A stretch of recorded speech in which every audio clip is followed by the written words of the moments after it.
Hi, we're Matthew and Maria from Tri-City. We lead a group with Josh Fertelman, and we want to tell you about some of the ways that we've continued relationships in the hecticness of this year.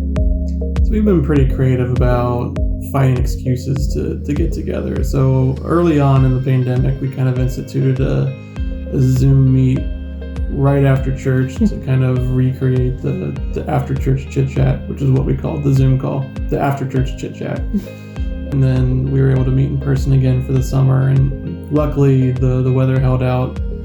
I think every single week we were able to meet in our backyard in person, which is pretty cool. Our group consists of a few people who have been together for a very long time, as well as several new people and some folks in between. So I think having that mix has helped us to slip into patterns of intentional relationship building. So when it's somebody's birthday, or when there's some good news to share or bad news to share, people are very quick to reach out to their community group members. We try to be very intentional in our relationships during those times. Another creative way that we've gotten together is we've been doing a couple Netflix watch parties.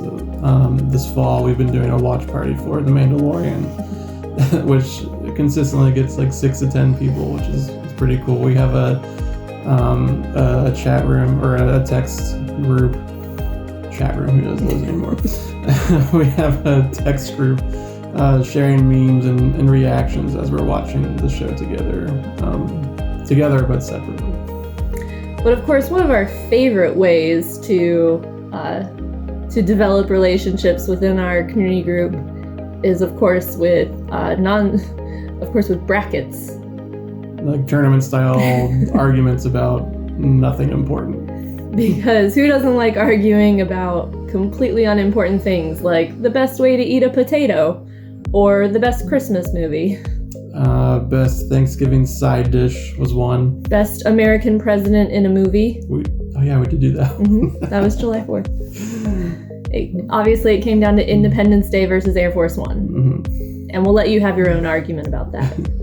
Beyond the pandemic stuff that everyone's been going through, I think it's been an especially hard year for everyone in our group. Just random things like medical emergencies, adoption issues, financial woes, just you name it. I feel like our group has experienced it this year, but despite the weirdness of the year and the various ways that we've been meeting together, I feel like people have been transparent about their needs and their prayer requests, and B, helpful to the people that need help, whether that's a ride or a surprise birthday thing that shows up at their house. I think we've bonded together pretty well in terms of helping each other out.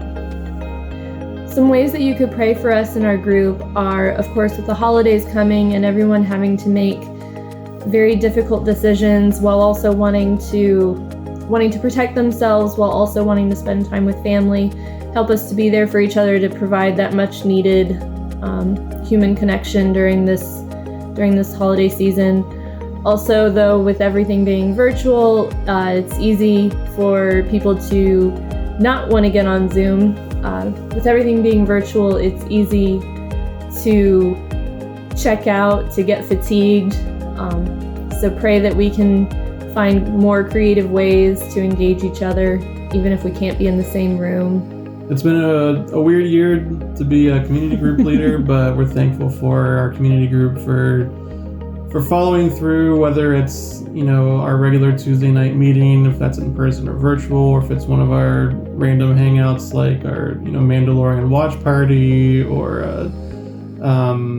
trivia night. A trivia night. Just, we've done lots of random things to try to keep people attached, and I think we're both thankful that our group has continued to attend those things. Absolutely.